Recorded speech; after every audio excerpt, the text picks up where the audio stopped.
Thursday morning, back here on Get Up. Kevin Nagandi with you. Magic Pistons, Game 2. Pistons seeking their first home playoff win since 2008. They have 11 straight home playoff losses, longest streak in NBA history. So you need this guy to step up, and that is your star, Cade Cunningham. I'll take it all the way. I'll do it myself.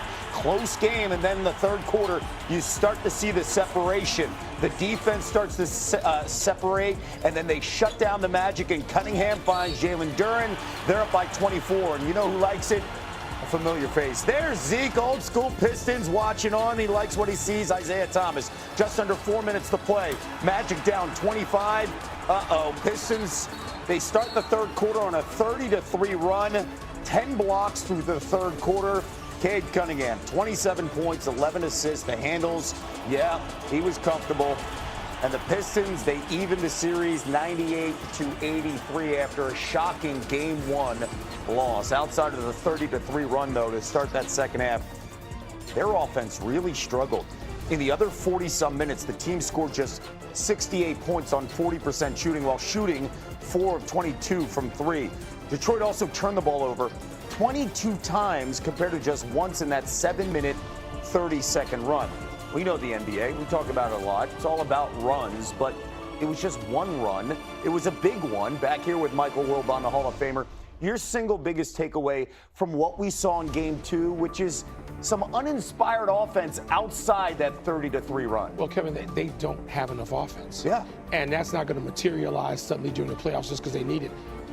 Detroit had that nice run in the regular season, and there was one giant but. Cade Cunningham, if he's out, they did a great job when he was out of holding that team together, which is why J.B. Bickerstaff, to me, is coach of the year in the league. But they needed more offense. We knew it then. We can see it even more clearly now. They can get through Orlando with this. But beyond that, offensively, they're going to struggle.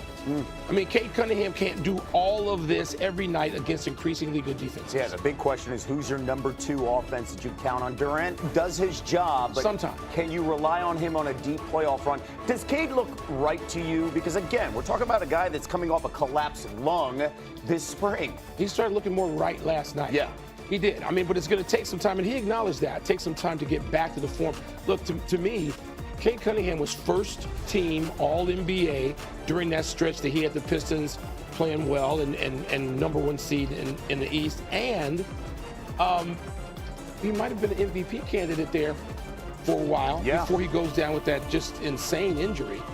Again, by himself is sustainable. No, it looks like Detroit is a player and a year away.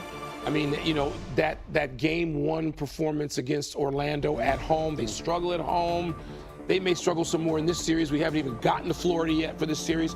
But you're asking a lot for Cade Cunningham, as great as he has been, to just be the one-man offense for that team in the playoffs. All right, we've already talked about the 2 playoff games last night. Let's run the floor and talk about some other storylines here with the NBA, starting with Blazers Spurs, where Victor Wembanyama currently going through concussion protocol. Wilbon, are the Spurs in trouble if Wemby is not available for Game 3 tomorrow night? Yes. You know, the question is really, is he going to be able to play Game 4? Yeah. To me, Sunday, can he even be ready for Game 4? The average amount of time, Kevin, that's missed for a player in concussion protocol in the NBA is 9 days. That would take him out of Games 3 and 4, importantly. Here's the other thing.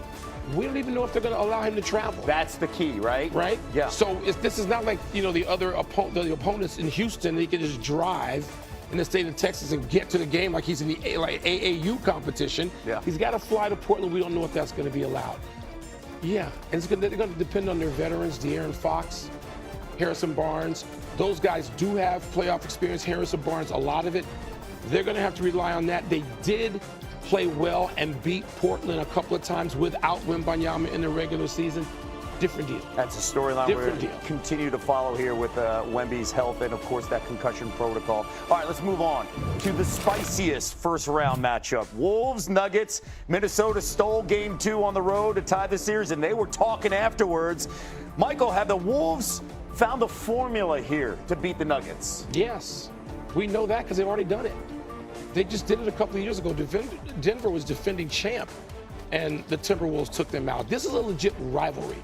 I don't know if this needs updating by one game, but these two teams are like 15-15 against each other in the last 30 games. They played a ton of games against each other, and defensively, the Wolves are absolutely arrogant about what it is they think they can do. They have maybe the one player in Rudy Gobert who can actually deal with Joker some. He's not going to stop Joker. He's not. But the other night, he did a heck of a job against him in Game 2, and Minnesota got back in that. You can say, well, Joker just missed those shots. Wait a minute. Rudy Gobert has been Defensive Player of the Year, 4 times? Yep. He can hold his own. That appears to be sustainable to a degree. And we've seen the Timberwolves do this to Denver. Yeah, and I'll bring up another. How about Jamal Murray? Jamal Murray, you have to step up. Yeah, Jokic and Murray to have only 2 points in the fourth quarter. But that speaks, and that's why the Wolves were so arrogant about their defensive performance, calling people out. Yeah. I mean, games 3 and 4 in that series are really going to be worth watching. I know at the beginning of the year, I had Denver sort of bouncing back and some of the acquisitions they made and changes they made to win the whole thing. But every time I'd look at Minnesota as being a thorn in their side. Minnesota has been to the conference finals in the West each of the last 2 years. And that's going to be a long series. They're a matchup nightmare. All right, finally, how about LeBron? 41 years young, turning back the clock, leading the Lakers to a commanding 2-0 lead over the Rockets as the series heads back to Houston. Is this series over, Michael? I think so. LeBron, I mean, historically, and I know I'm leaning on what has happened, 24-0. That's not a small sample size. 24-0 in games and series in which his team leads 2-0. And if Kevin Durant, we don't know what affects that knee, the knee contusion are having. He scored 20 points in the first half. Clearly ran out of gas, did not have it physically in the second half for 3 points. That's not Kevin Durant. So we're looking at a Houston team which has really been disappointing, to be honest with you. Very much through so. These first 2 games. LeBron, the question is, can LeBron do this and hold the fort until you get Doncic and Reaves back? That would really be important. This series goes so long. It goes longer than the Summer Olympics. It goes until the middle of the first week of May. The days off in between. You think the league and certain network bosses want us to have LeBron James in action for these games? Yeah, if LeBron, who doesn't have to play back-to-backs, gets some downtime, gets 2 days off, the way he's playing, LeBron's ability to diagnose whatever is needed quarter to quarter, game to game, night to night, series to series, it's amazing at this stage that he can do that and just sort of be whatever he needs to morph and be whatever he needs to be. Look, even if they win this series, they get OKC next. Yeah, but potentially let's not look too far. You get Luka and Austin Reaves But back. even with Luka and Austin Reaves, they had all those guys. They went to OKC and got smacked. And that's when Luka got in the regular hurt. season. Yes, when all of a sudden it was handy. So LeBron, there are no buts about what he's doing, how amazing it is. Can he get at least one of these games? I think they'll get a game in Houston as well. Houston just looks off. Houston had every chance in all season long, once Fred VanVleet was injured, to go and get a point guard. Get somebody to help Kevin Durant. Kevin Durant bringing the ball up in the second half of games and having to do all of this. Kevin Durant not 27 years old either anymore. Houston blew it in a personnel way then. That's top of the pyramid. I'm not putting that on the staff or on the players. Houston, look at C.J. McCollum, who comes over from Washington to Atlanta, and look at the difference it's made.